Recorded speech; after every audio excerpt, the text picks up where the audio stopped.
everyone, and thanks for joining the seminar series organized by the Caucasus Through Time Network.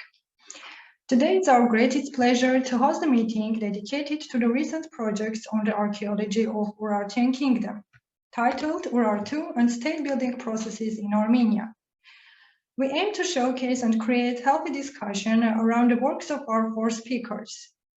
Annarita Bonfanti, PhD candidate at the University of Parma, Italy, Dr. Mateusz Iskra from the Polish Center of Mediterranean Archaeology, Dr. Mikhail Badalyan, the director of Armenian Historical and Archaeological Museum Reserve in Armenia, and Ruben Davtyan, a PhD candidate at the Max Planck Institute for Social Archaeology. Ruben will also be moderating our event. The idea of this seminar emerged from several new research projects in territory of Armenia conducted after the well-known symposium of Biennial Urartu held in 2007 in Munich. Our goal is to provide a platform for the knowledge exchange and to create a vivid discussion between the audience and speakers.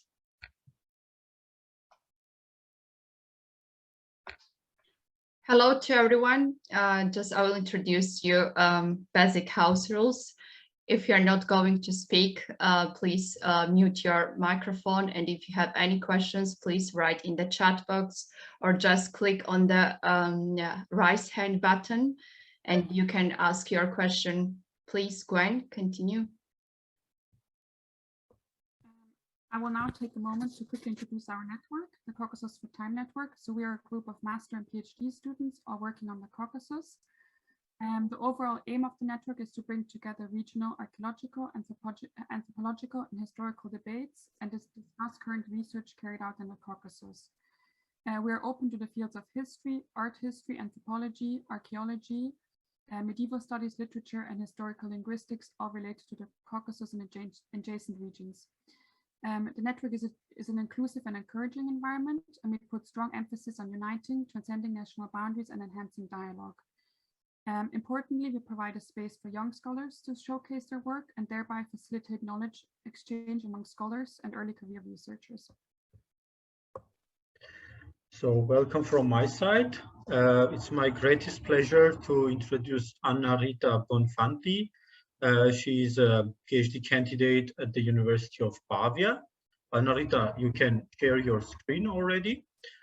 So she studied her BA and MA in Pavia. Her main focus is Urartian culture, in particular the art, the language, and the epigraphy. She also has excavation experience in Vayot Tzor project and Kotaik survey project in Armenia. Her speech is entitled A Mesopotamian State on the Armenian Highlands, Analyzing Art to Investigate the Formation of the Urartian State. Annarita, the floor is yours. Thank you, Ruben. Thank you to everyone. Good afternoon, and a big thank you again to the organizers of the network for letting me participate. I'm sorry for my voice. I am a bit sick, but I hope it doesn't annoy you.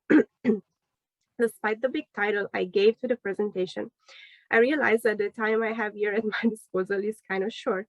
So I decided to focus on one particular aspect of the formation of Urartian art, which is the reception of Assyrian iconography through a mean not properly connected to Urartian official art, which is the metal belts. I will focus on one peculiar iconography known in Urartu only from bronze belts, which is the hunting scenes. Urartian kingdom, as you all know, was a settled entity which in a period comprised at least between the 9th and the 7th century BCE, controlled Eastern Anatolia, the Southern Caucasus, and the Urumia basin. The kingdom was established without having any predecessors on the Armenian Highlands, at least around the middle of the 9th century BCE, importing many practices from Mesopotamia, including a new form of government, urbanization, art, and writing, and thus creating an identifiable culture in this region recognized as Urartu. In this presentation, I'd like to analyze the so-called Urartian belts in order to evaluate the spread of the Mesopotamian art in the Southern Caucasus. I should remember anyway that the art is only one of the many aspects that Urartu adopted from the Mesopotamian region. And for that reason, the conclusions we can draw from this analysis should be considered just partial and to be integrated with further studies. I would like to start with a quick overview of the Assyrian sources mentioning their military campaigns in the north. The main written sources of information on the origins of Caucasian-Assyrian relations are the records of the Middle Assyrian kings who campaigned in eastern Anatolia. First king to mention 9 tribes in the northern Taurus mountains, known as Urartu, was the king Shalmaneser I, who said that he subdued these tribes in 3 days. First contacts between the southern Caucasian region and the Assyrian Empire happened as early as the 13th century BC, almost 5 centuries before the first Urartian written sources. Later on, Tukulti-Ninurta I recorded that he fought against 40 kings in eastern and southeastern Anatolia in a territory that he called Nairi lands. It is not clear the difference among Urartu and Nairi in the Assyrian sources, but one should note that the Nairi lands were qualified always as remote. An adjective probably referred to both the geographical and the cultural aspects. Next, Tiglath-Pileser I in the 11th century BCE raised the number of kings of the Nairi lands from 40 to 60. These kings and their lands are again qualified as distant, and at least 23 of these kings may have formed an alliance in the region north of Assyria, probably against Assyria itself. From the time of Tiglath-Pileser I, moreover, the Assyrian kings started to explicitly say that they were actually lords of the lands of Nairi, considered now as a territory probably definitely annexed or subdued to the Assyrian Empire. Assyrian interests in the lands of Nairi continued during the reign of Ashur-bel-Kala. Middle Assyrian inscriptions do not clearly define the borders of Urartu and the Nairi lands. The Assyrian scribes used these toponyms to define, in general terms, the population they confronted to the north of the Taurus mountains in eastern Anatolia and its vicinity, and also to denote the regions that these peoples inhabited. Although it is accepted that the Urartu region was closer to Lake Van, this term does not define the whole region in which the Urartian kingdom later ruled in the Middle Iron Age. Nairi, on the other hand, probably comprises a much wider area than the future Urartian kingdom. The toponym Nairi appears again in the New Assyrian inscriptions of Ashur-nasir-pal II, where its borders are slightly better defined. In this passage, the Upper Tigris region is clearly defined within the borders of a wide terrain named Nairi. He mentions 60 cities of Nairi, which may be connected to the 60 kings of the time of Tiglath-Pileser I. Moreover, he mentions Lapturu, son of Tupusu, of the land of Nirdun, a land of Nirdun, which is a territory lying on the southern bank of the Upper Tigris River. A theory suggests that this Lapturu may be recognized as the Lutipri, father of Sarduri, first king of Urartu to leave written documents. If that was true, we would have here the first mention of actual contacts between Assyria and the future Urartian kingdom, properly said. These passages would testify the numerous contacts between the Mesopotamian region, represented by the Assyrian Empire, and the population living in the territory of the eastern Taurus range well before the emergence of the Urartian kingdom, with an intensification in the 10th century BC. This intensification of the Assyrian activities in the southern Caucasus was probably the sign that something was happening in that area around the end of the 10th century BC. One must, however, imagine that the contacts among the Assyrians and the population living north of the Taurus range were not only of a military nature, but we are also dealing probably with diplomatic and social relationships, better also of cultural aspects. It is surely during the Urartian period anyway that the images and the concepts originally belonging to the Assyrian world started to be used and replicated in a systematic way, so much so that the study of Urartu was originally born as a minor branch of Assyriology. These Mesopotamian features are extremely evident in Urartian royal art, the one belonging to the kings and often bearing cuneiform epigraphs, where they also acquired certain features such as the static nature of the depicted figures and the repetitiveness of the standardized scenes recognized as typically Urartian characteristics. These Urartian features are, however, not always mirrored in the decoration of bronze belts, objects traditionally linked to the Urartian kingdom. Belts were generally quite spread in the ancient Near East, but the majority of the find is located in the Caucasian region, where they were particularly diffused and used, probably representing a status symbol. The belts are also particularly suited for the development of a figurative decoration, which may be one of the reasons why they were particularly popular during a very long period in the Southern Caucasian territory. The scenes depicted on bronze belts are extremely heterogeneous and varied, and they prove that the motifs spread in the Southern Caucasian area during the Iron Age were much more than the ones adopted and reused by the Urartian dynasty. A peculiar kind of belts, which has been proved very useful for the analysis of the emergence of Urartian art, is the one consisting of belts decorated with hunting scenes. These belts with hunting scenes were diffused also in the Southern Caucasian area, and they were decorated according to the so-called Caucasian anima style, which is very peculiar and extremely different from the Mesopotamian style adopted in Urartu. The scene is very different from the ones representing on Urartian belts, as it features other species of hunted animals and other way of hunting them. For sure, hunting scenes represented on Urartian belts have an Assyrian origin. They were represented on the orthostats of the Assyrian palaces as early as the reign of Ashur-nasir-pal II, finding their maximum artistic peak during the reign of Ashur-banipal. Lion hunts were intrinsically connected to the royalty, being the king's sport par excellence. So why didn't the Urartian kings adopt these royal motifs as they did with other scenes from the Assyrian art, such as the sacred tree scenes and the military parade scenes? The answer may be found in the way hunting scenes were adopted.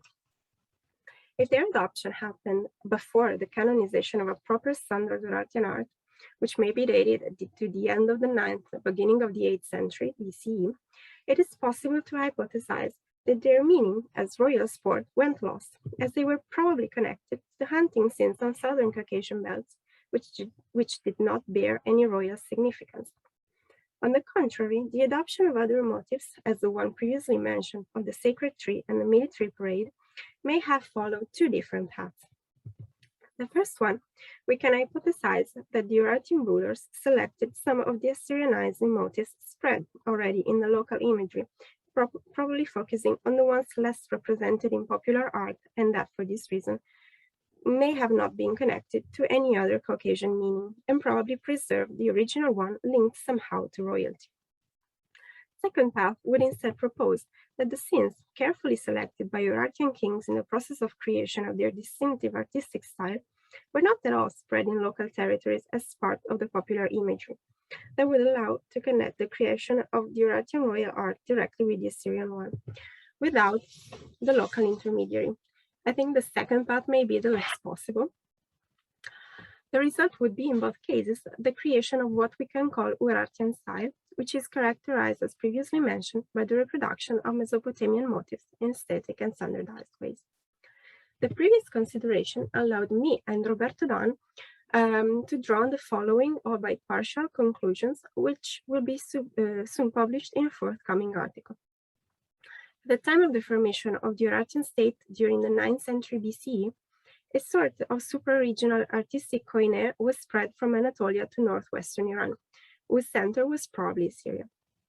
This is demonstrated also by some components of the Neo-Hittite iconographic heritage, where one can find, reinterpreted according to local taste, elements whose diffusion was due to the Assyrians.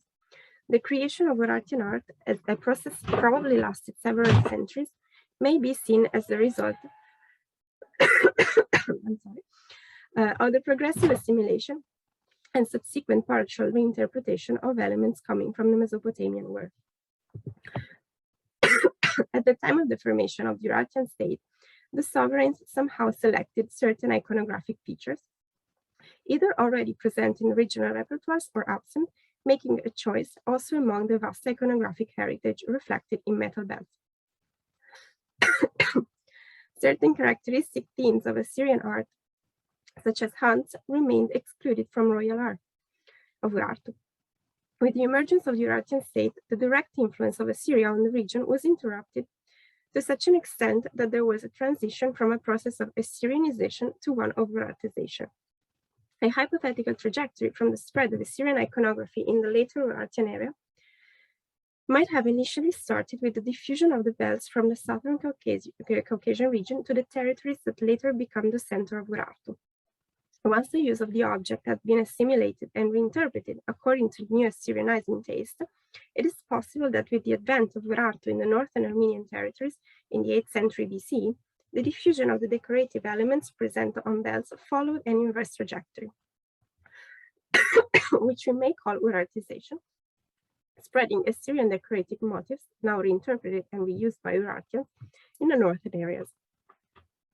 To sum up, we have to remember that the Assyrian influence in the regions north of the eastern Taurus mountain range started in the 14th century, and that the contacts between Assyria and the Southern Caucasian region were not only military, but also physiologically of a diplomatic and cultural nature. The hypothesis I propose here implies that there was a natural spread of the Assyrian iconography in the regions where the Urartian kingdom will emerge, well before its emergence, and this led to the formation of a new Assyrian local imagery on which the Urartian state will probably base the creation of its own art. I close thanking again the organizers of this network and all the people who patiently listened to my presentation. Thank you all. I'm sorry again for my voice. Thank you very much. Everything was perfect. I was really interested in your theory of like origins of Urartian art. This was quite satisfying, honestly. So now I'll open the floor for questions. So if you have questions or comments, just put on the click on the raise hand button or write it down in the chat box.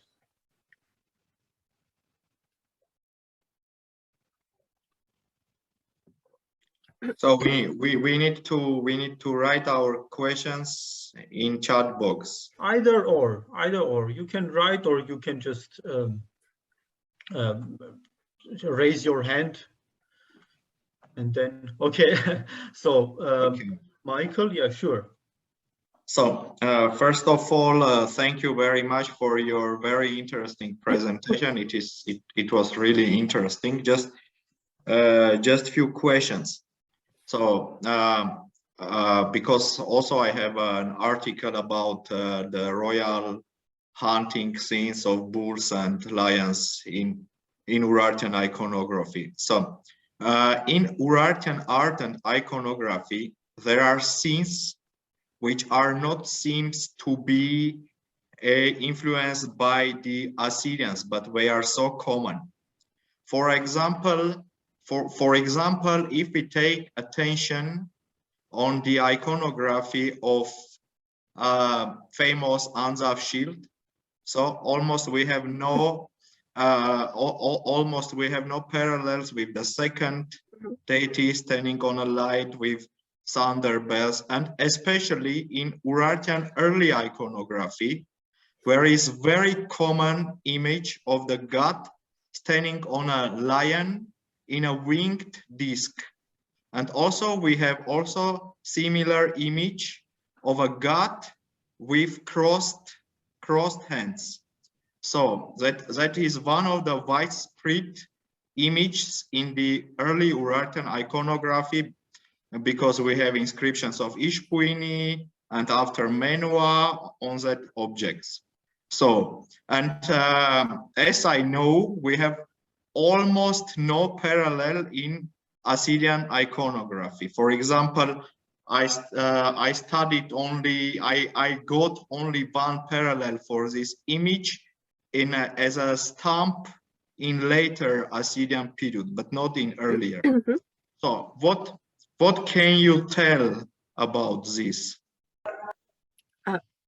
It's sure that not all the Urartian art was based on Assyrian iconography, but much was taken from local iconography. And it can also be said that not all the local iconography was derived from the Assyrian one. I mean, there's for sure a local heritage that was reused by Urartu. But it's weird that this local iconography, as you said, is only confined to the first Urartian period, and then the official art that goes establishing after is much more Assyrianizing. And it's weird also that towards the end of the reign with the Rusa-Sonovargishti, the art starts to change again, maybe taking more of a local path. But unfortunately, we have no developments for that as the kingdom went to an end. So yes, I guess Urartian art is basically combining both the local and the Assyrian experiences. But it's possible that with more contacts with Assyria and trying to establish themselves as the Middle East, as the Near Eastern power, Urartian wanted to adopt a recognized foreign iconography, which is recognized as powerful, which is the Assyrian one. Thank you. And next question. So also there are some similarities in Neo-Hittite iconography with attention of lion hunting scenes, and in Urartian iconography that is also quite interesting. Yes, as I say, it's possible.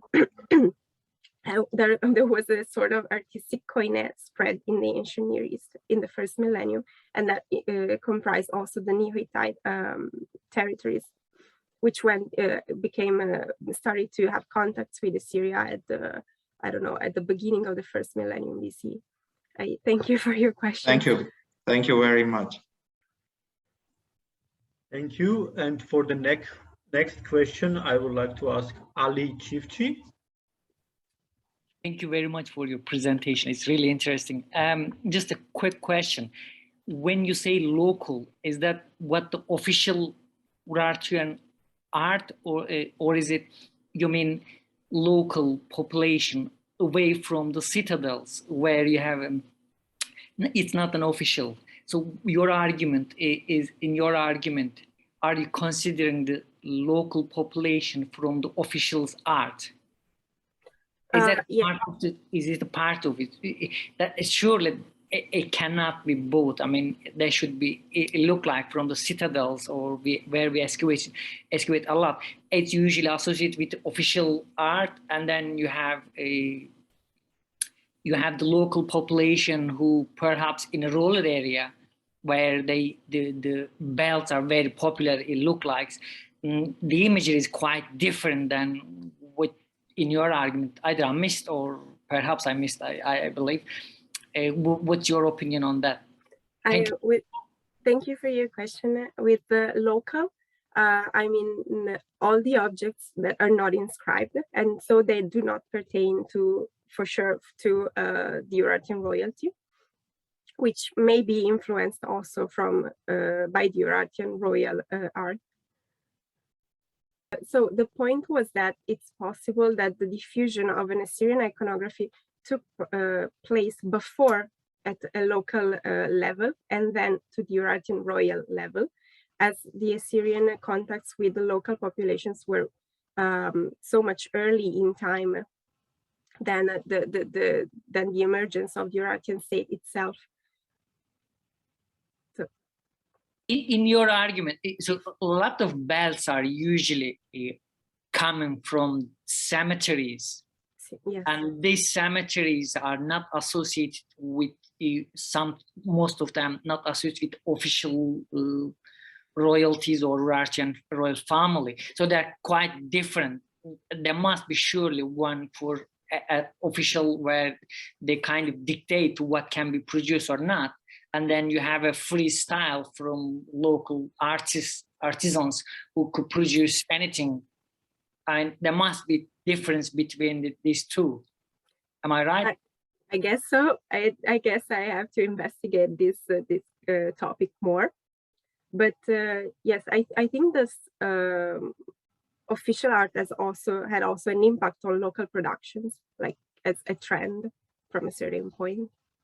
But I thank you for your comments, and I'm sure I will investigate that more. Oh, I mean, it was quite interesting, really. It's a good argument. I'm really pleased that something going on, but most of the belts are usually coming from cemeteries, and these cemeteries are who usually associated with the ordinary people, not officials or Urartian royal family. They're quite different. Perhaps you can you can look at into. I presume. Thank you very much. Yeah, I will. Thank you very much for your comment. Thank you. Thank you. So we have some more questions, because I guess Urartian art is so fascinating. So the next question is by Nathaniel Erbsatulo. What do you make of these early Assyrian references to 30, 40, 50 kingdoms in what they might mean for the early Iron Age political order of Nairi Uruatri? What is the balance between reality and exaggeration in these texts? Thank you for the question. It's very hard to tell, but it's sure that there were many, many local entities in the Southern Caucasian region and Eastern Mesopotamian, Eastern Anatolian region before the emergence of Urartu, and probably also after. So it's not possible to tell if that was a true estimation of numbers or if it was exaggerating. Thank you. Mehmet Işıklı asks, thank you for this interesting presentation. It was a good evaluation. In this case, do you think we should look for the origin, formation process of the Urartian state in Mesopotamia in the south? Also, do you think it is sufficient to approach such a complex subject only through art and iconography? Yeah, thank you again. I don't think it's sufficient. That's why I specify that it's a partial analysis of the topic. And no, I don't think we should look at the origin of the formation process of the Urartian state in the south, but for sure, we have to look at the formation of Urartian art from the south, and also, but we have to rebalance the apports from the south and from the local, and reconsider that these apports may not have happened in the Urartian era, but before. It's possible that we don't have to look from a specific perspective, but from a more general point of view. But yes, for sure, it's a partial analysis and it has to be completed with other data. Thank you very much. So the question of Jan Lowell, you asked already when Michael was asking, I guess, about the intermediary role of Hittite culture. Thank you very much. And if there are no other burning questions, so we will just continue. And the next, thank you very much. Our next guest is Mateusz Iskra. He's a PhD associate with the Polish Center of Mediterranean Archaeology. He took part in many excavation campaigns in Armenia, Kuwait, Egypt, UAE, and Oman.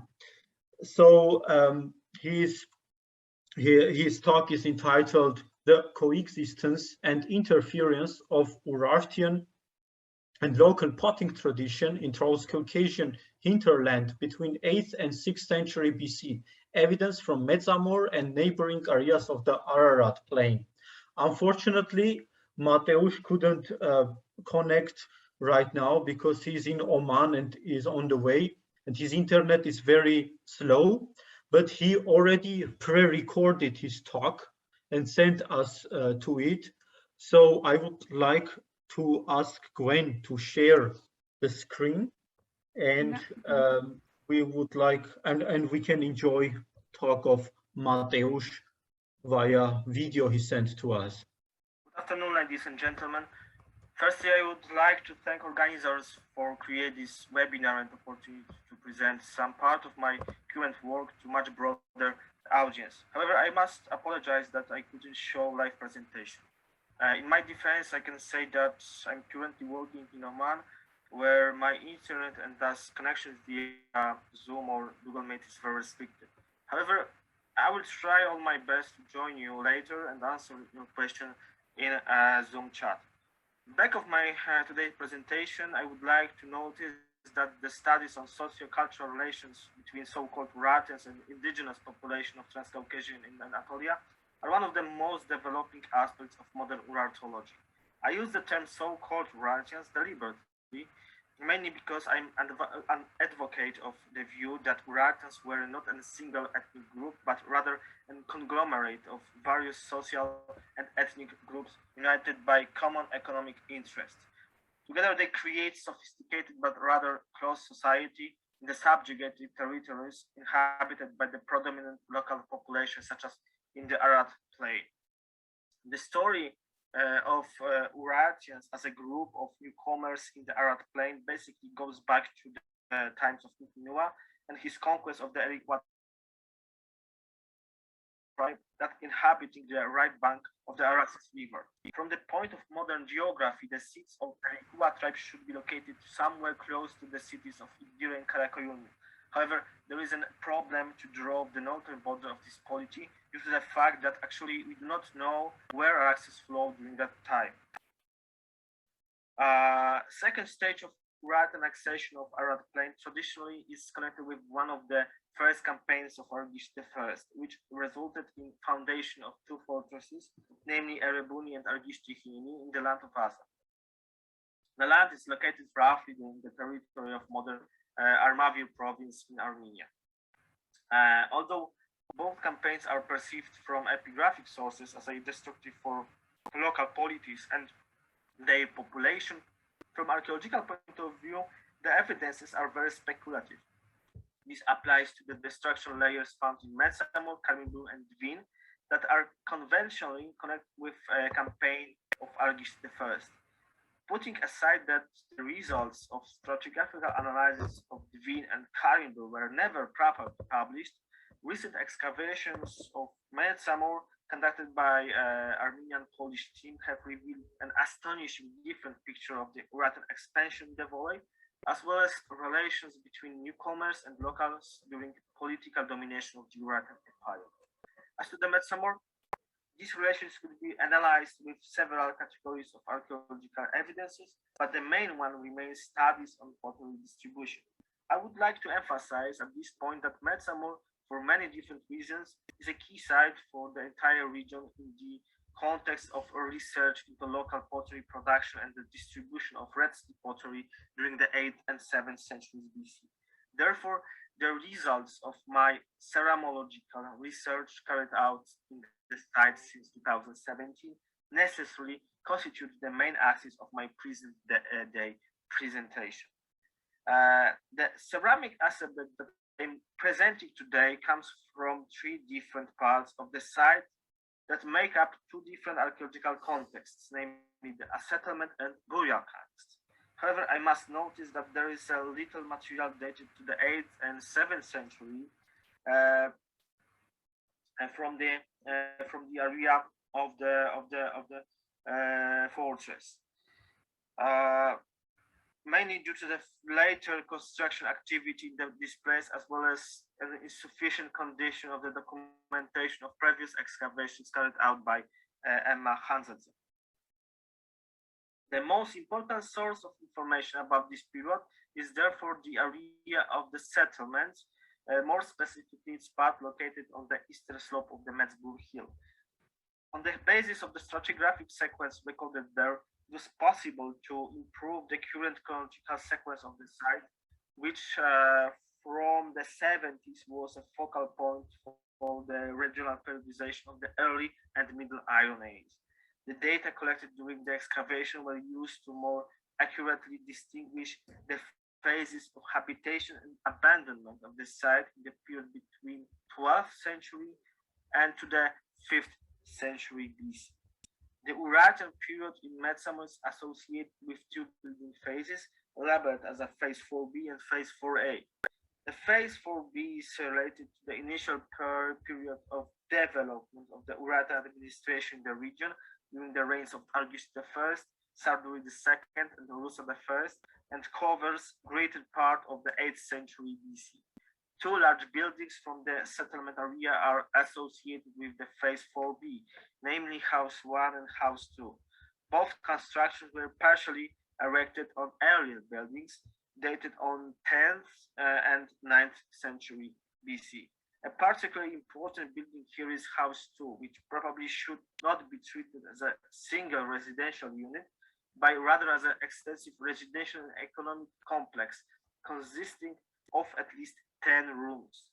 The habitation of House 2 can be assessed as a long-lasting, considering the fact that it has been reconstructed at least 2 times and there are several floor levels. As it is indicated by pottery analysis, supported by the calibration of radiocarbon datings, House 2 was peacefully abandoned at the turn of the 8th and 7th century BC.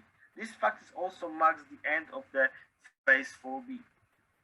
Phase 4a is marked by appearance of the irregular buildings in the form of stone-faced subterranean houses, which were built both inside or close to the ruins of 2 houses from the 8th century BC. This phase is initially dated broadly to the region of the Rusa II, although it should be also assumed that the period of the occupation of these structures must have been relatively short. Departing from the chronological aspects, I would like to note that in both construction phases, the use of black burnished local ceramics and sleep Urartian vessels is well attested. However, this does not mean that the 2 phases are not distinguishable from the perspective of the ceramic material. In the phase 4b, practically 90% of all kitchen and tableware are locally made products with mainly black or dark brown burnish or smooth surface, decorated with incised, impressed, and fluting ornaments. The main types of vessels widespread during this period practically do not differ from those found in the earlier context dated to the 10th and 9th century BC. This applies to both decorated cooking pots, bulbous jars, pear-shaped jugs, as well as cylindrical goblets, hemispherical cups, or middle-sized bowls with articulate rims. In the case of vessel decoration, the fluting ornament is particularly characteristic for this phase, being especially visible on cups and jugs with funnel necks. Imported pottery in this group, such as some decorative cooking pots and vessels covered with red slip, constitute a definite minority.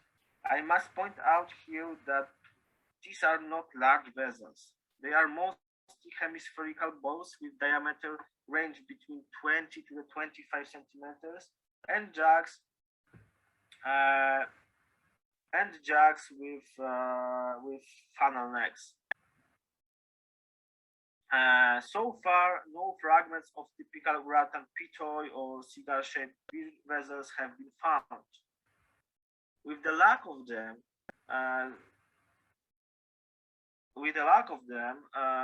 so far no incised or impressed signs in form of dots or stylized vessels have been registered on red slip pottery that could confirm their capacity as it was in other Urartian fortresses. It is therefore likely that the presence of red slip vessels in Metsamor was not related to any form of Urartian administration activity, but was rather the result of internal trade with specialized pottery workshops located close to the main Urartian fortresses. This circumstance is indicated, for example, by potter's stamp impression discovered on 2 Urartian jugs, which I'm presenting here. The largest slip vessel associated with this phase is quite large jar decorated in the upper part with 3 bells, full of large dotted triangles. It was found on the lowest floor level in the room as 13, along with a large black burnished pitcher and set of 3 small cups. This type of decorated vessel is extremely rare among the Urartian pottery assemblages. Therefore, the context of its finding, together with an equally richly decorated local vessel, looks very interesting. Even the slight traces of sediment found on the internal side of pot shells, it appears that the red slip jar may have been used for short-term storage of liquids. This fact is also emphasized by the presence of 3 small cups in the fragment of this vessel. This would be in line with Mateusz's interpretation of similar vessels found in household contexts from Argishti Hymn. According to this hypothesis, they could be used for unspecified cultic purposes or during ceremonial feasts performed in the house. The presence of rich decorated local products may confirm the picture that in this type of activities there was rather a freedom in using of different sets of ceramics. It seems that the main criterion for the selection of the vessels was their rich decoration and shiny surface. This situation, however, cannot be seen in burial countries. In fact, apart from the complete unique set from the tomb number 4, which I also presented here, one can find the lack of red slip vessels among the grave inventories from the cemetery in Metsamor. I would like to emphasize that the absence of the Urartian vessels is not a result of the absence of tombs dating back to the Middle Iron Age. The general development of the site observed in this period and the fairly frequent occurrence of typical Urartian bronze ornaments, such as snake-headed bracelets, support this view. In this respect, it's clear that the inhabitants of Metsamor were extremely conservative in the selection of grave vessels, mostly using local black and dark brown burnished ones. One of the possible explanations may be that the indigenous inhabitants of Metsamor perceive red as a color reserved for certain range of rituals performed during funeral ceremonies and not as a color of funeral gifts.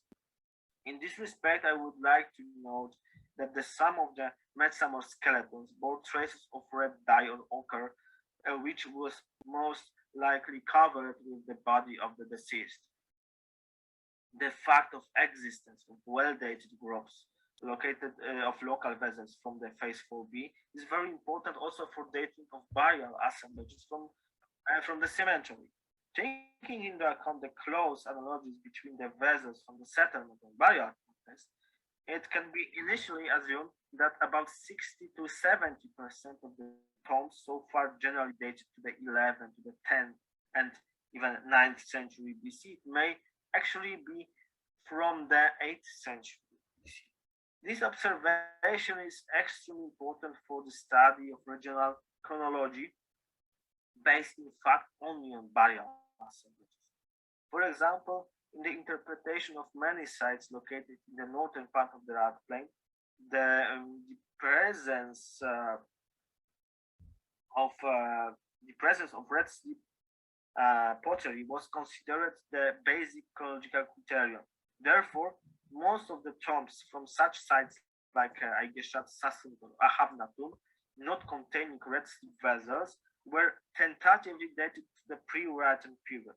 However, a large proportion of the black burnished vessels from burial inventories associated with these cemeteries show a close resemblance to the pottery from the phase 4b from Metsamor. In the results, by ignoring further development of local pottery tradition in the 8th century BC, there was committed numerous errors in dating of such burial contexts. The local, which is characteristic for the Glacial Metsamor horizon, begins to disappear basically in phase 4a. However, I'm far from saying that this period is marked by introduction of a new ceramic tradition. In this aspect, I'm more inclined to use the terms regression or transformation. Local vessels from phase 4a are smaller, lower fired, do not have characteristic ornament, and usually have a smooth surface instead burnished one. Most of them are utilitarian products, not notable-bearers. These features may be perceived as a far consequence of the collapse of urban lifestyle in the Metsamor and social organization of its population. It is probable that with the abandonment of multi-room buildings in form of the house too, the specialized pottery industry collapsed. Its place was mainly replaced by household production related to semi-underground constructions, producing mainly practical and undecorated vessels. In fact, in phase 4A, there were no decorated bulbous jars or conical-shaped bowls so popular in the previous period.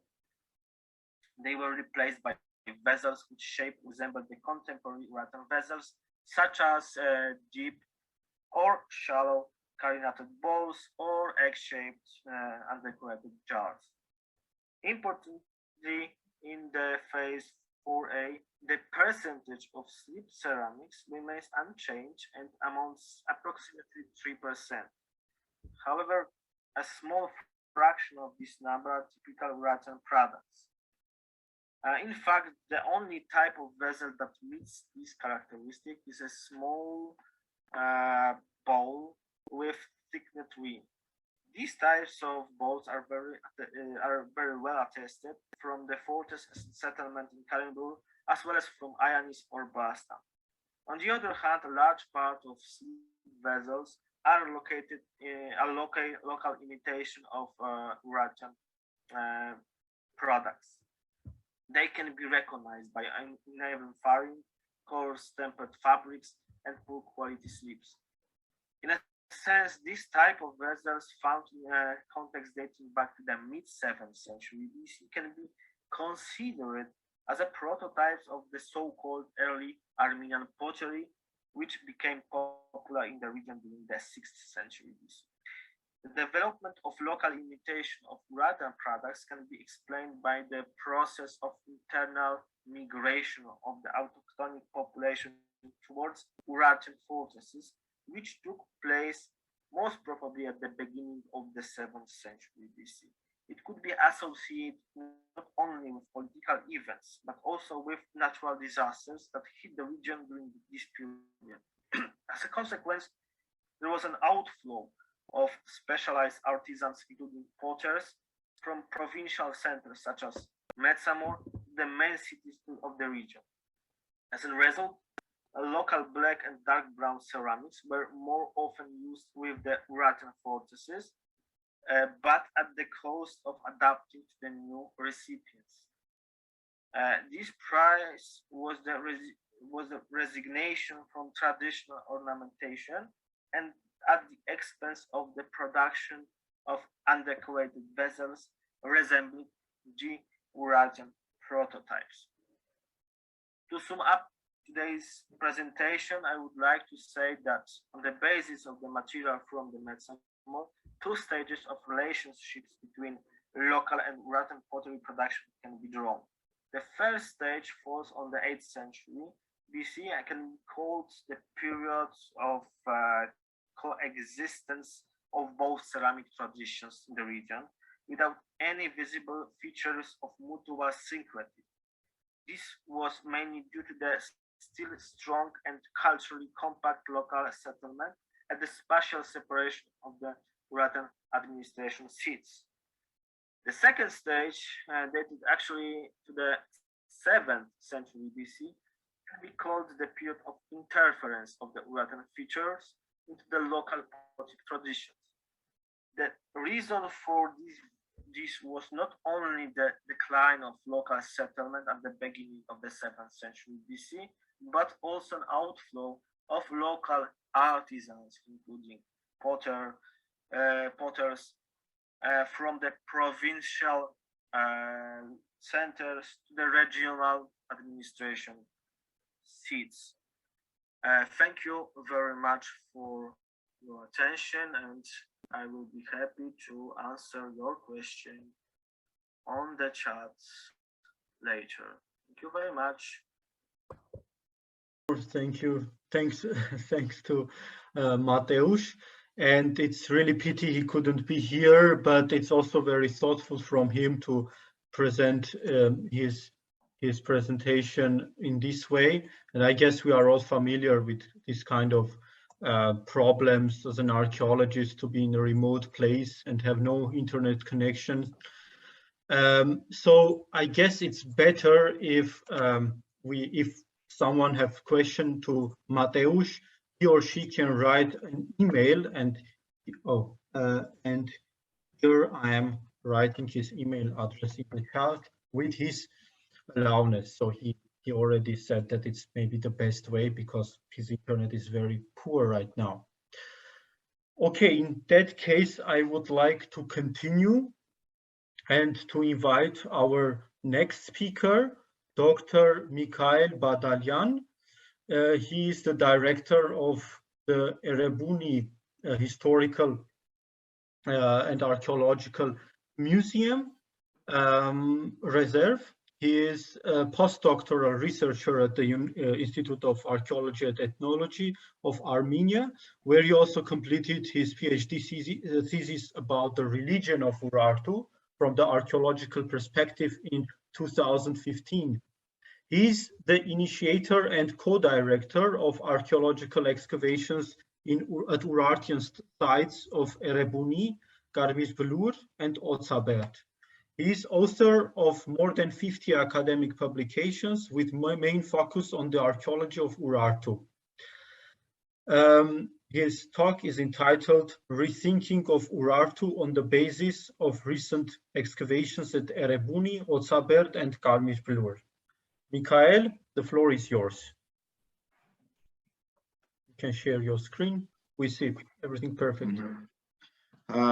First of all, once more, I would like to say thank you to all organizers for this important opportunity, and this is a great opportunity to see other colleagues, to talk, to discuss, which is quite important for Urartology and for the archaeology of this region in general. So before going into details, just I would like to announce that my presentation will be consisted of two parts, theoretical part, and after immediately I will turn to the part which is related to the recent excavations of Erebuni, Otsabert, and Garmiz-Blur in a context also of theoretical sites. So first of all, it is very important to announce how and why the Urartian kingdom was formed. And in this case, this is a very interesting question and debating questions. I have some thoughts and I would like to share. So I would like to introduce you about the results of second PhD of my colleague, Dr. Arsen Bobokian, who pointed out 3 historical, archaeological, and cultural zones in the Armenian Highlands and adjacent areas. So the first zone is located western part to the Lake One, and it has more contacts with Neo-Hittite world and so North Syrian world. So another zone is related to the southern part, and it has many contacts with Mesopotamia, as my colleague has already thought about that. And I would like to take your attention on a third central zone, which has some contacts with Caucasian world, so-called Caucasian world. But this is really important when we have almost the same cultural world and context in an archaeological point of view. I don't speak about any ethnicity. I speak about the cultural context, archaeological context, etc. So we have Cyclopean fortresses, black burnished pottery, militarization of society, and many other cases. Maybe after we can discuss about this. So in scientific literature, this word and this culture also called as Lechashen, Metsamorian, and also as Etionian culture. And just in my personal point of view, in the territory of Armenian Highlands and adjacent area was like a competition of different zones, and mainly two of mentioned zones by me. And so there was a competition to create a state between so-called Eteunian zone and Biainili zone, which was, in my personal opinion, located between the lakes Urmia and Van and a little bit south. So, and also my colleague has already spoken about 90 tribes. And what is interesting is that Assyrian records inform about the unification of these tribes. So it means that something unify these tribes against of Assyria. And in my personal point of view, also the struggle against Assyria was one of the reasons of reunification of this world. And just in my, this is just hypothesis, in my personal point of view, the Biainian world was much mobile, was more organized, also in a military point of view, and also after that was able to concentrate the territory, territory of the region. And if you take attention, we can see that also one of the first campaigns of the Urartian first kings is against Eteuni or the lands which were under control of Eteuni, as we see for Uetiruchi, Katarza, etc., etc. So, and in my personal point of view, as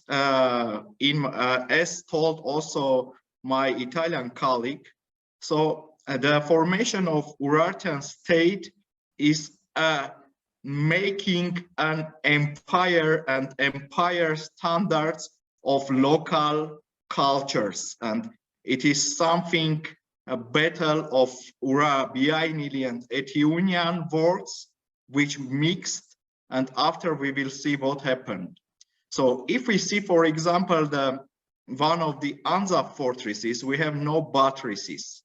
And as Annarita already pointed out, so we have some kind of Assyrification or or influences of Mesopotamian architecture, iconography, art, and other aspects. So, for example, if here we look these stones, which is Urartian fortress, this is absolutely the continuity of early Iron Age traditions of the region. And Urartians just created some standards as mud brick superstructure, buttresses, and other aspects. And so it was also standards which were important to create an empire. So also it is an important case, the Urartification. Some scholars sometimes accept a lot of objects as Urartian. And for example, some cuneiform sources help us to understand the original source of them.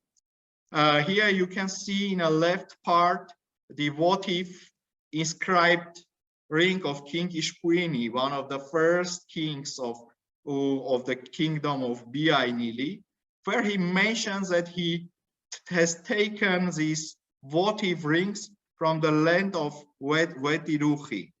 And also the bit of inscription of Argishti the first, when he mentions that he takes this from the land of Eriachi. If we haven't these inscriptions, it will be plausible to infer that these items are originally Urartian. But in this case, also it is very important to take attention on a context and to need a little bit careful to accept all these kind of objects as Urartian. As my colleague Ali Çiftçi has already noticed, so there are differences between the fortresses and the world out of the fortress. So sometimes in many cases, most of Urartian excavations were concentrated just on the fortresses. But to know what is Urartu and to have a complete idea about Urartu and its culture, it is important to have a data both from fortresses, but also from outer town and also from cemeteries. Imagine that after 2000 years, we will be excavating in Armenia. And here you can see the house of Armenian rich person. And just we can judge about the Armenia when we excavate this elite remarkable residence. But the real Armenia is out of this residence. So this is really very, very important question which need to be re-examined. And in this case, it's pity that only few Urartian outer towns were excavated. Also, there is a concentration and red polished pottery as one of the standard of the Urartian culture and Urartu. Sometimes also there was concentration and monuments accepted as Urartian by finding of red polished pottery. But in this case, we need to also take accent on the context of material. For example, in our recent excavations, in statistics, for example, in Otsaberg, only 3–4% of pottery is related to red polished one. And in this case, we need to re-examine whether each monument, when we find in a layer red polished pottery, is Urartian. So just some few remarks, and just let me very fastly to introduce about last results of our excavations of Erebuni, Otsaberg, and Karmir Belur. In Erebuni, we are working with our French colleagues, with my friend and colleague Stéphane Deschamps from France. And it is interesting that also we concentrated on the temple of so-called Temple of Haldi and its surrounding. And also this is important case to re-examine former excavations. So when we started to re-excavate Soviet excavations, we found new layers and new strata which were not excavated. Here you can see Urartian floor, which is beneath the column, and this is 30 column base. So it means that we have earlier phases than Urartu. And I can say you that many aspects and many parts of history of Erebuni should be re-examined. So here we just close to the so-called Temple of Haldi, there was fixed a corridor, a street, which was closed in one period. And what is interesting that here we were able to fix traces of earthquake that was done by outstanding archaeoseismologists from Armenia and from France. And according to our stratigraphical investigations, that earthquake should be dated from the half of 7th century BC. Here you can see the formation of the street with pebble stones. And here you can see also the entrance, which was closed after the earthquake. And in one period, this street started do not work. And we think that maybe one of the reasons of the establishment of Karmir Belur fortress was Erebuni, because it's interesting that having such an enormous settlements as Erebuni and Argishtikhinili in Ararat plain, in the 7th century, Rusa II decided to create such a city as Teshebaini Karmir Belur in a very vicinity, and transfer many objects from Erebuni to Karmir Belur. So we think that earthquake was one of the main reasons to transfer part of population and objects to Erebuni. During our excavations also were so-called canalization system, so similar were attested in Urartian sites such as an Altan Tepe, and this also is in Olumpol, should be related to earlier phases. Also a new square structure, which maybe could have some association with temples, we also excavated. And this is also in earlier phases when established the Olumpol. So for Urartian period, for this area, we can say that in one period, the so-called temple of Haldi, square temple and temple devoted to the god Iupsha worked together in one religious entire complex. After that, in post-Urartian period, which is also very quite important to understand Urartu, so it became a column hall, and they absolutely changed the organization of this area and made it a 30-column hall. So it is interesting that it was already pointed out the similarities between of 30-column hall of Erebuni with the 30-column hall of Godin Tepe Median site in central Iran. And what is interesting that Armenian historian Moses Horenatsi, who lived in the 5th century, testifies about the relations between the Armenians and Medes. According to him, after the conquest of Nineveh, Median king coronated the Armenian Paruir. And also what is interesting, also there are some testimonies about the relations between Armenian and Medes.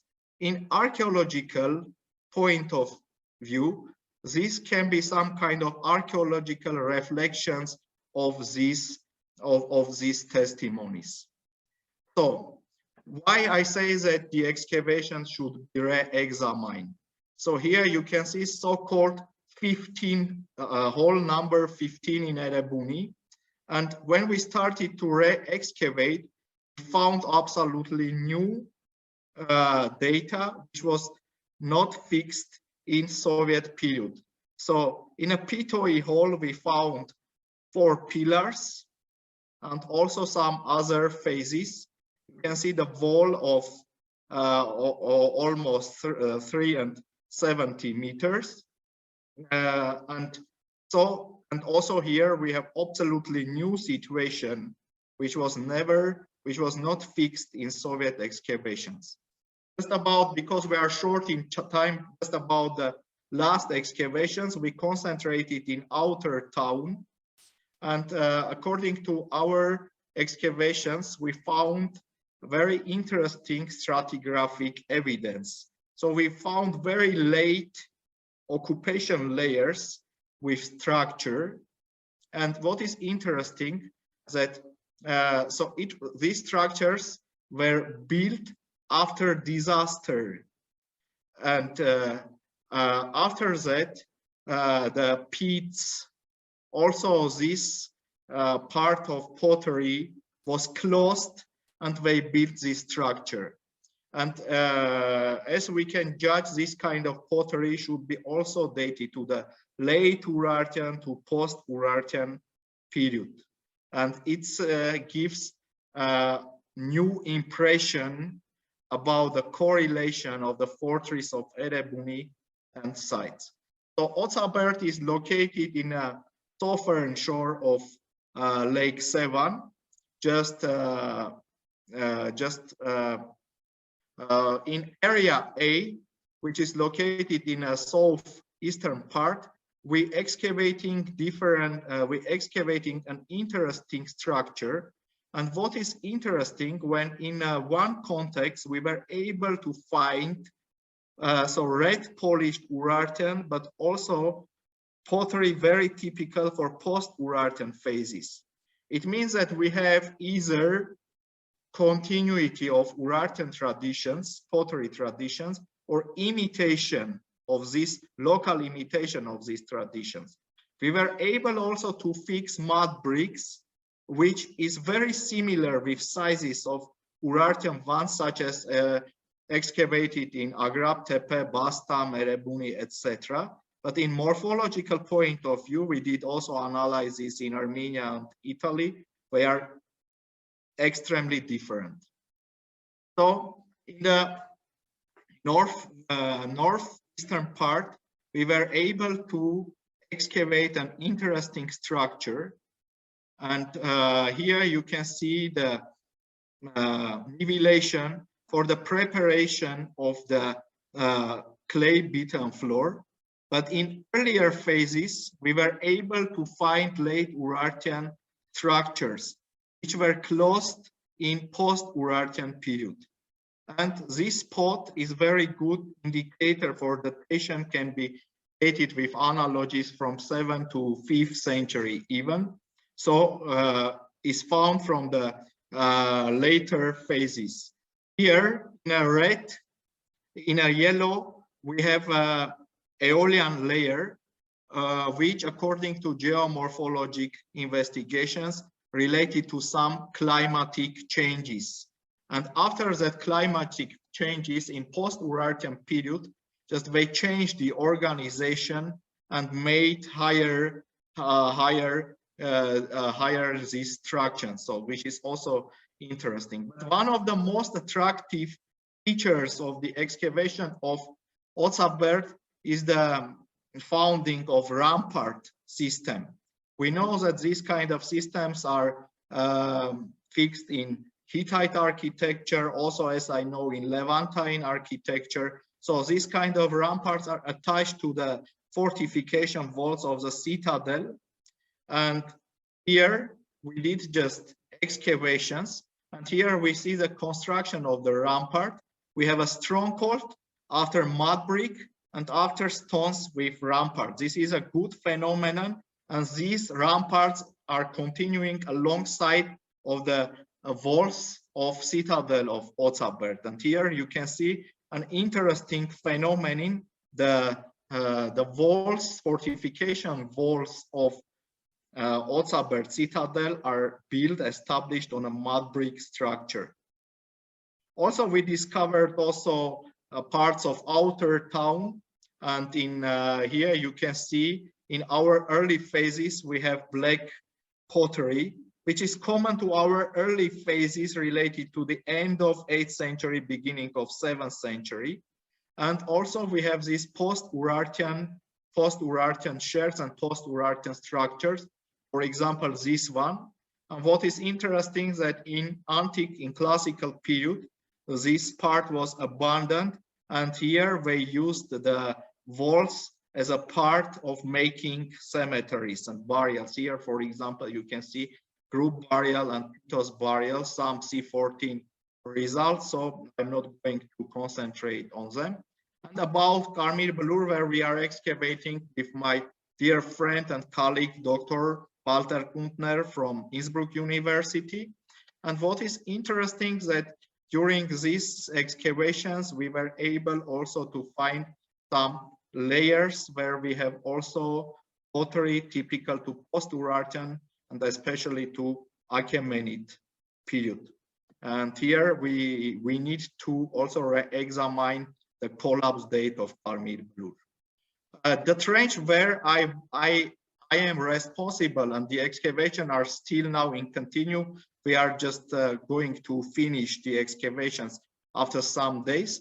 So we discovered traces of a big complex, and I would like to surprise you. We were able to find very similar complex which Bastam expedition found and called tripartite complex, which are accepted as a horse stables. Here you can see pavements, lower floor with column bases, and here you can see in this zonding. So they are tripartite.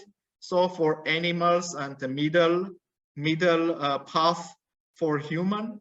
And here you can see also it has very similarities with Bastam horse stables. And in our personal opinion, we discovered similar structure in Karmir Blur, very close to the gates, located southeast to the gates. So this is very important. What is important that this kind of structures has very similarities with Armenian medieval caravansarais in their architectural point of view.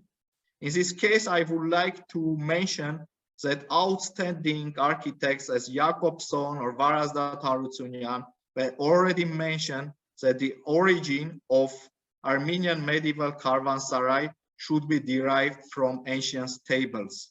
And here also we have continuity in Armenian stables, also this kind of structure. This is just quick. We have also some rebuildment phases here, but because of time, I'm not going to concentrate on them, but this is really important achievement for Urartian archaeology. So thank you for your attention once more, and sorry for wasting your time.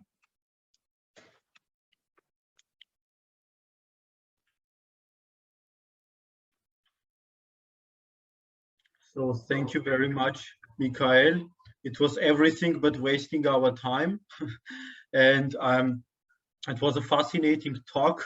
And thank you for presenting us your brand new results from your excavations. And yeah, the floor is open for questions. Mikhail, about your the excavations in Otzabert, the recent ones, do you think that it can also spread light on the fall of Urartu, especially your investigation, geological investigations? So thank you, Ruben. So I would like to say that according to stratigraphical investigations, the heyday, the peak of Otzabert fortress was related not to Urartian but post-Urartian time. So, and that is a time of Yervanduni dynasty, Armenian Yervanduni dynasty. And what is interesting, we also noticed the boom, so-called boom in brackets, of fortifications in that area. And in this case, it is also important. Of course, I am very young to say about that, but many fortresses which are of Cyclopean fortresses, which are accepted as early iron or middle iron, should be re-examined because former excavations, especially of South excavations, as you know, and where you also participated to excavations, testifies that we have later strata here, especially fortification walls with much smaller masonry and much smaller walls. They can be related to the later phases. I speak about the Cyclopean fortresses. So as to your question, I can say you that we have different periods. We have different phases related to mainly late Urartian period, but the heyday of Otzabert was related to post-Urartian period and its different phases, which is attested both in outer town, in citadel, in fort, and in the fortress. Thank you very much. Continuing the topic on Cyclopean walls, structures. Yeah, I see. I see them. About the Yeregnadzor, so this is another kind of masonry. And do you know, in my personal opinion, there are some similarities with Yervandashat monument excavated by Felix der Martyrosa. Especially the type of masonry is very similar. Get up fortress and Yervandashat structure, which in its architectural point of view is very similar to the planning of Oshakan, Noshuntepe, Solak, and other fortresses is quite obvious. Another question is how it was reflected. So we know that unfortunately, because of death of Felix der Martirosov, the excavations in Yervandashap stopped. But the technique of masonry are much more similar to Yervandashat, but not to so-called classic, so-called typical Urartian. Thank you. Another question on the technical aspect of those walls.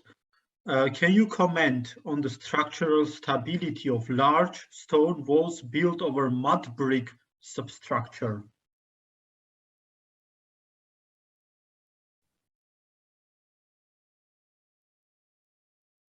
So if mud brick, I guess, is more stable than the stone walls, I guess this is more the question. Mud brick is very practical. So can you imagine about manpower which was needed for the establishment of such kind of settlements as Erebuni, Karmir, Belur? And also it is one of the influences, as also Annarita has already told. Mud brick is much more effective, much faster, and they do not waste a lot of time. So, and as history showed, mud brick is also very, very strong and stable.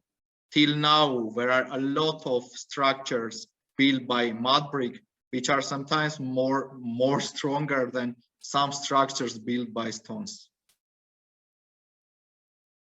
Thank you very much. The next question is from Mr. Ali Çiftçi. Thank you, Mikhail. It's really fascinating to see the work in Armenia. I suppose it is much more a comment than a question. See, it appears that nowadays that a lot of work in Armenia, your colleagues are trying to re-examine the Soviet period works. And again, as in Turkey, you are also concentrating all of your work. It's my understanding from your presentation that it's still associated with the royal family, like site like Erebuni, like Karmir Bulur. Is there any work that you are or your colleagues perhaps doing on ordinary people, lower towns, where majority of the population lived, where you can gain much more about what Urartian were trying to tell us, which is what we are doing now? What was really to do the majority of the population? Is there any project to look at such things? I apologize. And then also another perhaps a question or a comment about stone pavement area. I have my own ideas, but why you think it should be the stables for horses? See, in Urartian territory, where we say Eastern Anatolia, Armenia, or Northeastern, it's a mountainous area, and you see on agriculture and animal husbandry, and where these people were keeping their animals, rather than not just the horses. I mean, they have to consume meat. This is which their diet is, and you see a lot of bones from excavation all over this territory. Are they, in your opinion, just a question perhaps, can you associate this perhaps stone pavement area with not just the horses, but with animal husbandry, like a stable, not for horses, but perhaps other animals? And yes. Once again, it's many. I'm really interested in what your colleagues are doing in Armenia. It's really nice, and many thanks for your presentation. Thank you. Thank you, Alijan. It's really nice to see you here and to discuss that questions with you. So first of all, so I completely agree with you for first question. that a main attention was paid to the fortresses were allied fortresses in Urartu, but this is not as Urartian word. So in this case, for example, we started excavations in a lower town of Erebuni, and I just very fastly I introduced you the materials, and so I can tell you that in Otzabert also we concentrated to excavate both in lower town and in Citadel, but there are also different projects, and in Armenia now there are many ongoing projects. For example, in Nor Armavir village, archaeologist Simon Hamayakian excavated extremely interesting materials. After I will send you some of them, because now we have exhibition in Erebuni Museum about that objects. So where we have very interesting material related both to Urartian and post-Urartian period. And we have many objects with Median, so-called Median pottery. But for me, it's very important to see the correlation between the local and Urartian pottery. And as an archaeologist, as a young archaeologist, I could be mistaken. So we see sometimes the mix of Urartian traditions with local so-called Eteunians, and after, in my personal opinion, that Eteunian tradition is covering the Urartian. So we have projects in Aramus. There is a Vayodzor project, which is quite important, because before that it was accepted that just in adjacent areas near Nakhichevan, there were few Urartian sites, monuments, but now thanks to Armenian-Italian joint expedition, there were many newfound Urartian monuments. The same I can tell you for Aramus project, Solak project, Nor Armavir project. Also, there are some interesting burials. The results of the salvage excavations of Karmir Balur, where we're excavating almost 300 burials, are also very interesting. But many of these materials are not published. Of course, I completely agree with you that it is necessary to take attention not only to so-called allied monuments, but also to other monuments, and especially to their lower outer town, because Urartu is not a fortress, allied fortress, but also what we have out of that. Sometimes out of fortresses, we have absolutely another word. And in this case, I completely agree with you. About the stable. So just because we are very short in time, just I would like to share the results, but I didn't put many details in the pictures. So Professor Kroll is here, and according to Bastam excavations and geochemical analysis, the dung of horse were discovered after analysis of that three-partite structure.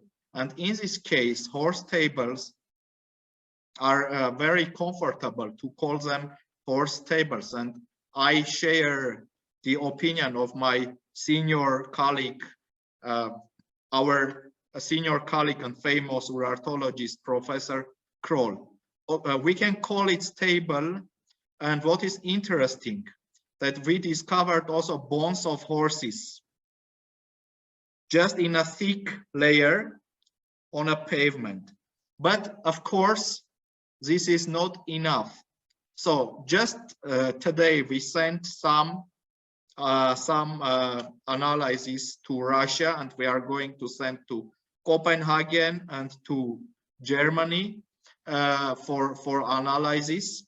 And what is interesting for me, I can surely say that that is a stable. in its earlier phase, it was a stable. And it very looks like to the stable of Bastam, as excavated also here is Professor Kroll. And the good candidate is a horse stable. This is a good place to leave the horses in that area. The vicinity of gates is a good place of that. But of course, I can tell you about I can answer you in a much more complete way on your question about different kind of analysis. When we will receive the results of analysis, so I will be able, what I can tell you that we have very similar structure excavated in Bastam, way in architectural planning, they are very similar as Armenian medieval caravanserai, and their echoes we can find also in Armenian stables, by the way, which are used not only for horses, but also for other animals too. Now, and I can tell you also one thing, that this structure was reused. We have in stratigraphy different phases. It was reused in different phases as well. When we have more data about this, with pleasure I will share, because I know that you are also very interested in this topic, with you, dear Ali. Thank you very much. And the last question is from Mr. Geoffrey Summers. Is there any evidence for timber elements between the mud brick and the stone above it, as has been reported from Ayanis?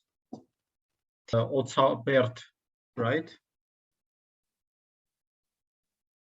About timber evidence in Otsabert. Yeah, I guess that was the question. Geoffrey, yes. Mm-hmm.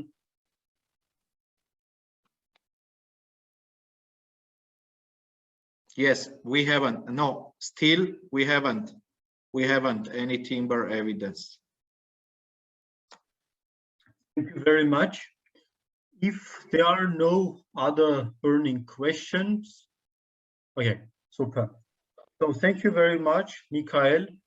And we continue our session, and that's my turn now. So your humble servant is a candidate, PhD candidate at Martin Luther University in Halle-Wittenberg and Max Planck Institute for Social Anthropology. And my today's, the title of my today's presentation is the archaeological dimension of Urartu and impact of Urartu's impact on Etyuni, with the case study on Loribert. Now I'm going to share my screen. Okay, so ladies and gentlemen, thank you for staying for my speech at the end of this long but surely very exciting day. In my speech, I want to discuss the Urartian elements found in archaeological material of the necropolis of Loribert. We will start with general description of the Loribert necropolis, then move to description of object groups. Subsequently, we will talk about their context in top 56 and try to interpret them. Let us start with a short introduction.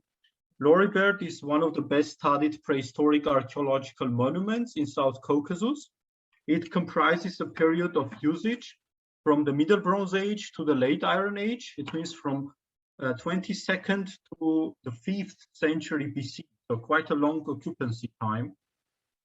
The tombs dated from the Middle Bronze to Early Iron Age are published in monographs by excavator Seda Devejian from the Institute of Archaeology and Ethnography of the Republic of Armenia.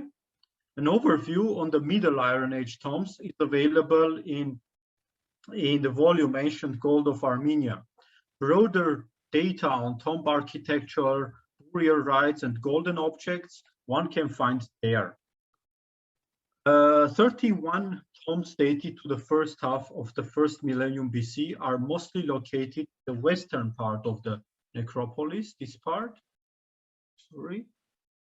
And the tombs of early phase are marked with brown, and the tombs of 7th and 6th centuries BC with red. My topic will focus on them. They were mostly discovered during rescue excavations from 1989 to 1991, directly after the earthquake of Armenia. So for the sake of time, I won't describe the tombs in detail. Here are just a few important insights, how different the chamber size were. The data on length starting from about a meter and ending with 8 meters were spread almost equally over the 31 tombs. And here are just 2 examples of a small tomb, which mostly with a chamber, whereas the tombs possess whereas the big tombs possess stone chambers, like the double-chambered tomb 63. Among ceramic finds, the share of jugs is particularly large. Jugs are of grayish and blackish color, have spherical profile and ledged handles. Also, other pottery objects comply with the description of Lagash and Metsamor strata 5 or 6, which were defined by Avetissian, Smith, and Badalyan in their publication. So the Middle Iron Age in South Caucasus was marked with a series of military campaigns and migrations from north and from south.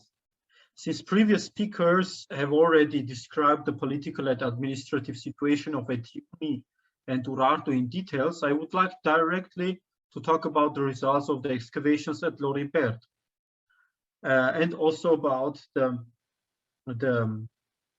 geography.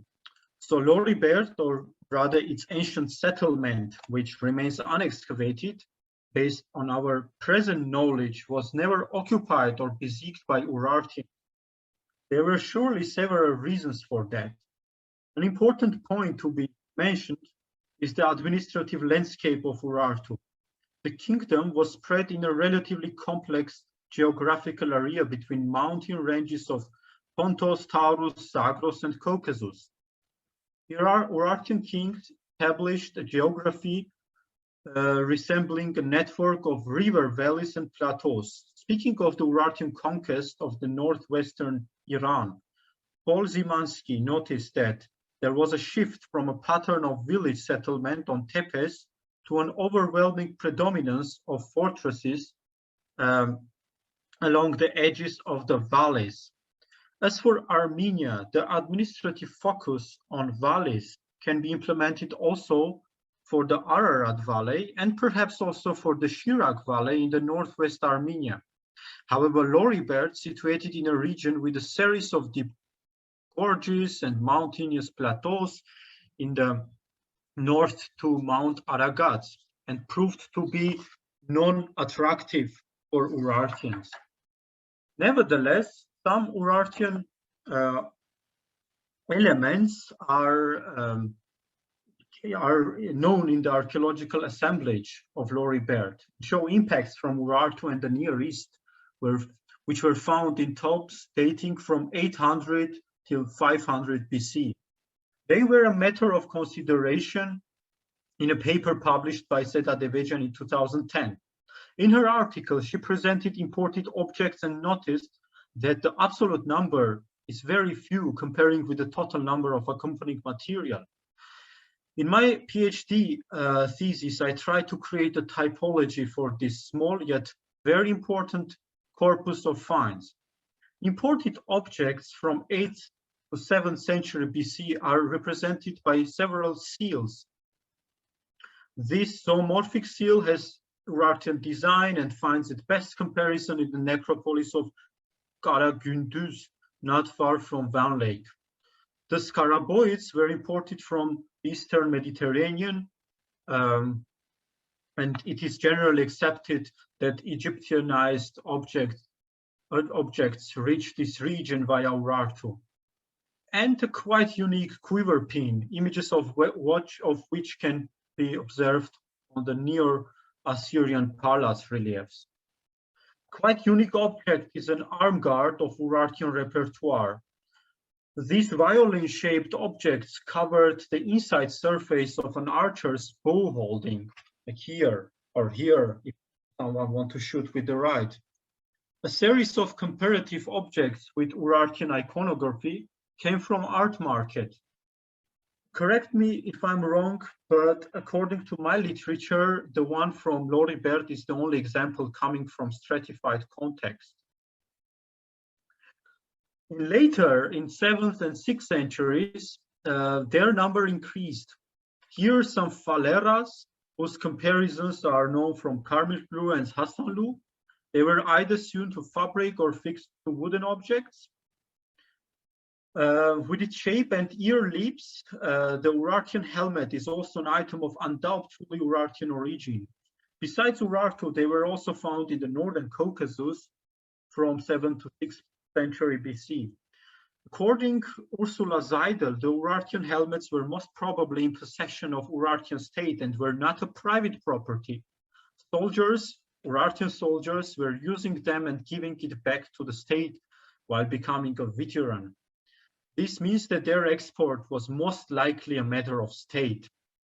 In addition, more Urartian seals were found. A bronze belt buckle from tomb 107 dated to Achaemenid period should be added to this small group of items. The radiocarbon of analysis of 107 dates the context to the 5th century BC. Other objects show contacts to more broad areas in the Near East. For instance, Eastern Mediterranean or North Syria are strong candidates as a region of origin for the bronze bowl with siren-shaped handles and for the knobbed conoid seal. Probably they reached Loribert via Urartu, but this is only an assumption. So we already, during the talk of Mikhail Badalyan, we heard about mixed forms of ceramic. Here we also have it. They belong to a relatively small group of pottery in Armenia. They were also designated as local Urartian pottery by Haik Avedisyan and Arsen Bobokyan, published in the article published in the Urartu Biainili volume. Another convincing example of imitation or symbiotic objects is the silver goblet, which was very likely produced in the region of Loribert. The stylistic analysis of this object showed that it has a strong influence from Assyria, yet also shows features typical for South Caucasus. For instance, the shape and particularly dimpled surface strongly remind the Assyrian palace ware. The theme is also Near Eastern or Mesopotamian, especially palms, king in a chariot and soldiers with whips. Here we deal with the shortened version of lion hand. Nevertheless, the manner how the object has been designed is very likely local. Next, I would like to introduce the phenomena which can be considered as imitations or taking of foreign practices. This aspect was in some factors different from the point I mentioned before. So the finding circumstances for this Urartian seal in Tomb 63 are quite remarkable. It was found in a jug. Later analysis resulted in finding traces of wine there. The practice of putting seals in vessels was not unknown in Karmishblue. Boris Piotrowski reports about the disc-shaped seal from Titos 62 in the storage room number 25. In another case, a bronze bracelet and gold sheets of a lion-shaped figurine were found in 4 wine jars in room 40 in Karbir Belur. It is hard to interpret this practice, yet it is clear that the zoomorphic seal of Loribert was not fallen into a wine jar accidentally, but was placed there deliberately. And this is a clear indication for the contacts between them. Oh, I'm sorry. Oh, yeah. So, and by the way, like a lot of other jugs and jars in Loribert, it was dug in the soil like many pitoi in Karmish Blue, Ayanis, and Ansav. Therefore, I suggest that this practice was influenced by Urartians. So, I'm sorry. The next phenomenon to consider is bone inlay. They are carved in shape of animal and other geometrical motifs. The very usage of bone inlays in Loribert is considered a local appearance of ivory objects, widely spread in the Eastern Mediterranean and Mesopotamia. A good comparison is known from Hasanlu, where traces of bone inlaid wooden objects, a drum or a table, were detected. Nevertheless, it is very interesting to see that the ancient wood carvers in Loribert adjusted this practice to their traditional design. For instance, here some figurative inlays which find their comparisons on the iconography of South Caucasian belts and other art objects, sort of a local scream show which emerged through the synthesis of the Near Eastern long-standing ivory processing traditions on one hand and South Caucasian iconography on the other hand. Related to cultic objects, the usage of, or rather the assumption of usage of tripods in Loribert is related to practices typical for Urartu and other parts of the Near East. As in case of bone inlays, leg fittings received local shapes in Loribert. They were found in tomb 112 among horse and deer sacrifices. How did this phenomena reach Loribert? In tombs 63 and 64, dated back to the 8th and 7th century BC, these objects are not accumulated in one place and were placed in the tombs along with other accompanying material. Nevertheless, the excavations of tomb 65, a unique 3-chamber tomb, resulted in revealing important insights on the Urartian material in Loribert. Through the archaeological material and radiocarbon analysis, the tomb dates back from the end of 6th till the last quarter of 5th century BC. Tomb 56 stands out with its 3 chambers, richness of material, abundance of jewelry made from stones and precious metals. In addition, bones of 2 young lions were found here. This is a unique monument of representation of power and status. In fact, for our modern standards, the representativeness is for the man buried in the 2nd chamber.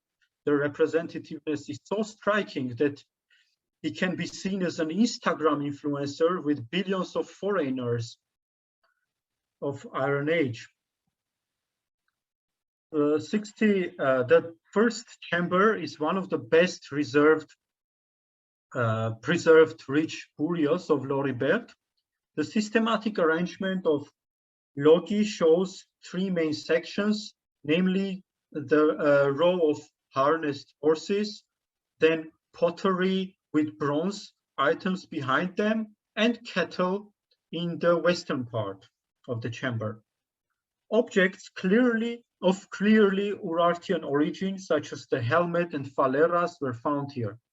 The discussion of separate items also showed that the leaf-shaped arrowheads were also sometimes considered as Urartian because of the king's royal inscriptions on them, whereas their usage by natives of South Caucasus is also relatively well evidenced. The same can be said about the pits, horse pits, and bosses harnessing 7 horses lying sacrificed in the chamber or lying in the chamber. Other weapons, belts, and pottery are of local production.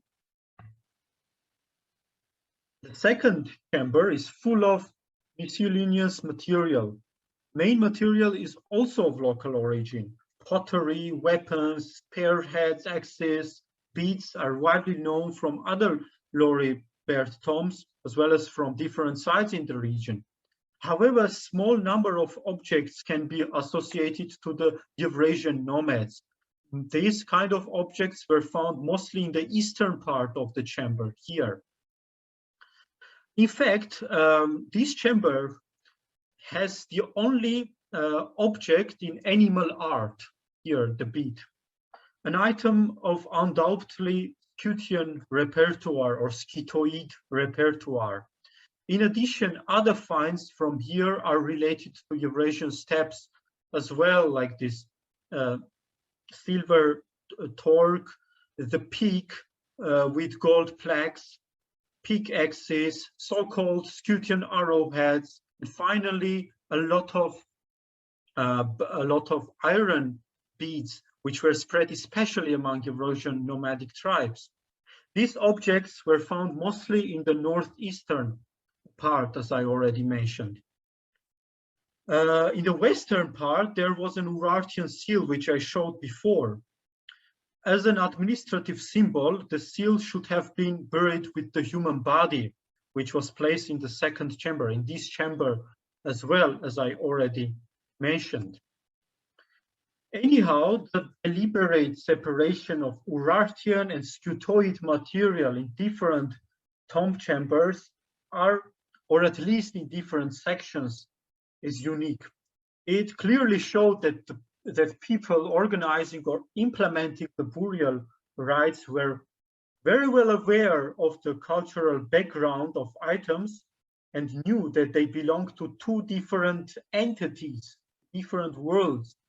Particularly, the members of local elites in Loribert had a differentiated insight about tribes and ethnic groups operating in the region. An interpretation of why the man in tomb 56 was buried in this manner is challenging. However, some guesses can be made. As for tomb 56, we are talking about the late 7th and 6th century BC, a period where the Urartian Empire was crumbling or already was. Also, no devastating campaigns from Scythians are recorded from that period, although we know from later Persian sources that they were still active in the region. In fact, one deals with a period of time designated as Median Dark Ages. The history of the Near East general contains a series of passages showing that war trophies were an inseparable part of victorious wars. Seizure of quantities of booty of war was a common practice on wars undertaken by Assyria, Babylon, Elam, Urartu, and beyond. It is therefore likely that the objects with foreign origin in Loribert were exhibited, were displayed as war booty, showing the military success of the buried man who was a king or represented himself like one. Thus, I want to conclude with some short reflection on cultural landscape of South Caucasus. The material culture of Loribert between the 8th and 5th century BC remained largely organically connected to that of the previous periods.